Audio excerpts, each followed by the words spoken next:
Now, why clairvoyance? Why does that word matter here? Well, the word clairvoyance just means clear seeing, and it's one of our, excuse me, one of our natural spiritual abilities that's built in. If you want to create something in the world, it starts up on a spirit level, and then it steps down to the physical level. So we'll talk about how to do that a little bit later on. But I first want to talk about havingness. We use the word havingness as it refers to being able to have or receive something. So what if you mock something up or you want to manifest something? Say, I want, I need a new end table or something. And so you want to manifest something, and then can you receive it? Are there any blocks to receiving it? Maybe a different example, like a new car. You say, okay, I need a new car. That's a big mock-up. I wouldn't maybe start with that one tonight, but you certainly could do this exercise with that. So say you want a new car, and you do the mock-up, but then you realize, oh, well, I don't have room in my driveway. Or are there limitations like I don't have enough money, so then I have to go get a job. But in order to get a job, then I have to go get some more training and more degrees. But in order to get the degrees, I have to take the bus, and all of these can become stumbling blocks to us on the receiving end. So the ability to have, to receive, there's other things that we might not realize that come out here too. Are there any restrictions about something you want to bring in, bring it down to the body level, and there's some picture or limiting belief in our space that says, oh, that's too nice for you. Oh, your sister should have that. Oh, that should really go to the guy down the street. Or are there limitations around, well, there's people in the world that don't have even food on the table. You shouldn't have that real nice thing. So these are all kind of the limitations that are very common, that are in our space that we may not even realize. Whether we have the belief in our head or not, they could be picked up from the environment when we were young, or bonus points, poverty vows when we were in past lives, taking a vow and going, oh, all I need is this bowl right here. And so I couldn't possibly have a nice car because I just need this bowl. So what happens in that case with a soul that wants to create something nice for themselves, and they have that limiting belief picture, they do create it, but it'll bounce off and go to somebody else. You create this brand new car or whatever, it'll bounce off their space and go to the neighbor or somebody that they know that's also wanting a car. So we're stepping down energy from the spirit level down to the physical. So it starts seventh chakra, knowing. So you when we do the creation in a minute, we'll start with seventh chakra, so you know it, you see it, and then we're going to step it down to the physical. But the first part that we need to do is having to do with getting rid of some of these blocks or limitations in our space that say you can't have that until maybe until you've made amends over here, or until our family gets to a certain place, until the kids are a certain age, until the 401k has so much in it, until the war stops, until there's enough for everyone, until my neighborhood agrees with this, or, just all these sorts of things come into play. So now that I'm talking about all of this, it would probably be a good idea to do an exercise.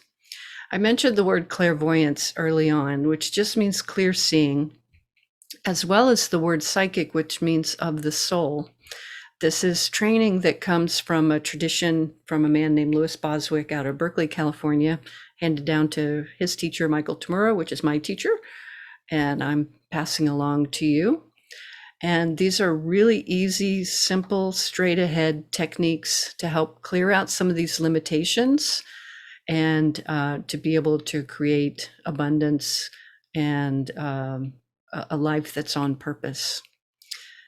One more aspect of this before we get into exercise is, does this thing you want to create serve your purpose?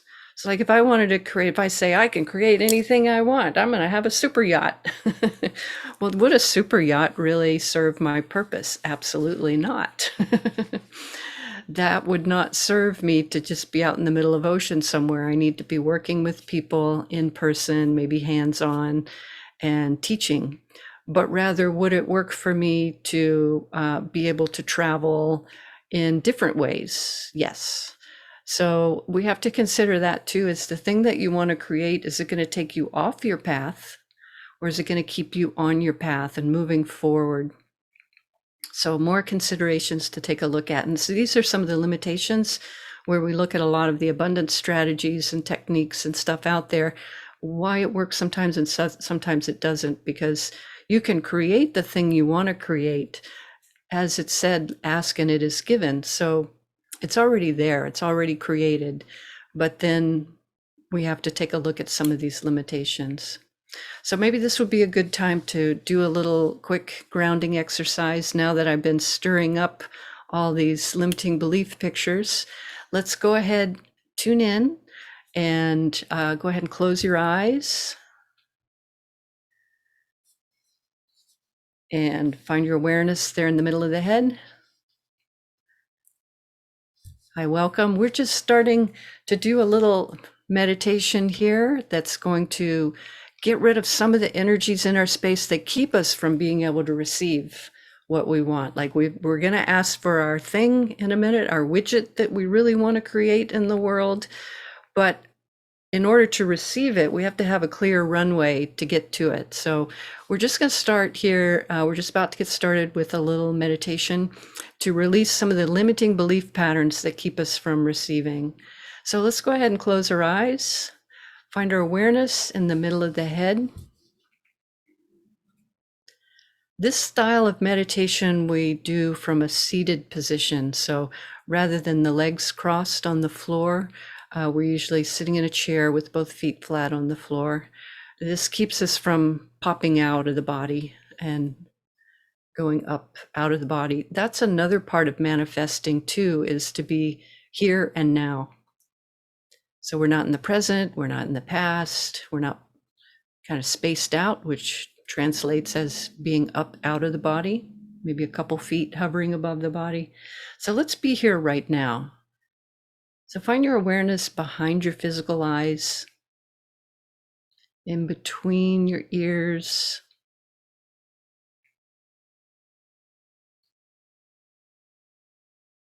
and there's a place of stillness there. See if you can find that stillness place and just let your whole body and emotions rest and your mind rest. Let's put everything on pause. There's some additional skills we do with quieting the mind later on that are pretty cool, but I don't want to get too bogged down. So be right in the middle of the head. If you happen to see a blue light in there, you can step right into it. If you don't worry about it. And let's create a grounding cord from the base of the spine to the center of the earth.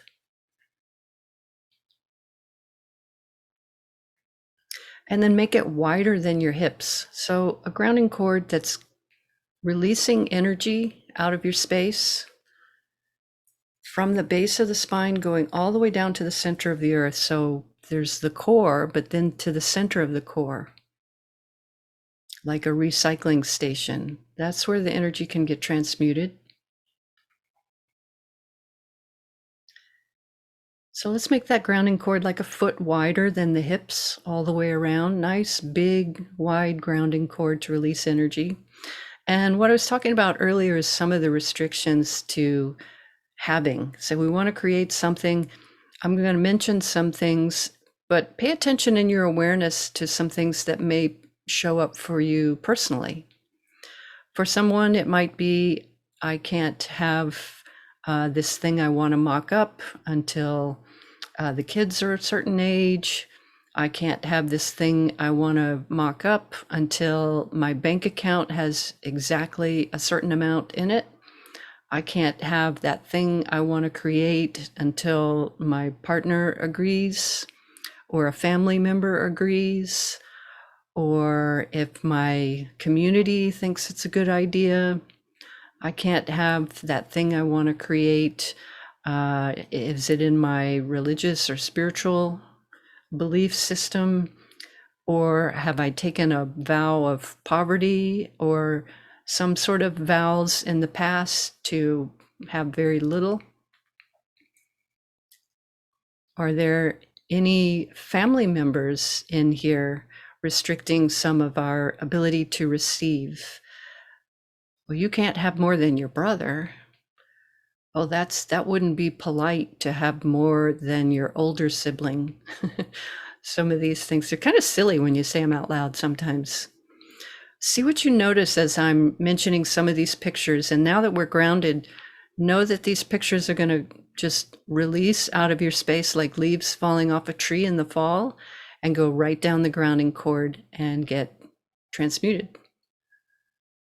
recycled.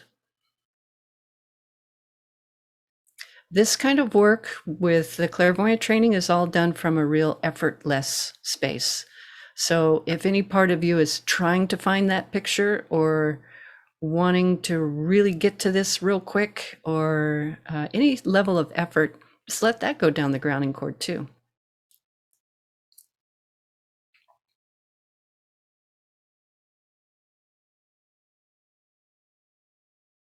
See what you notice as these are releasing down your space. Are there some colors? Maybe you notice colors popping up. That's energy, it's pictures. If you are interested, and as you're learning to read, you can start getting information. Like here's a blue-gray color. What's in that? Oh, that's a competition picture with another male. Okay, let it go down the grounding cord. Okay, here's a red picture over here. What's that? Oh, that's when somebody got mad at me when I had too much or I had more than them before. Oh, I certainly don't want that. That would be a limiting picture. Let that go. Here's a white picture. It's an unconscious picture. Last time I had something really good, an accident happened. And so there's another limiting belief picture. Let it go.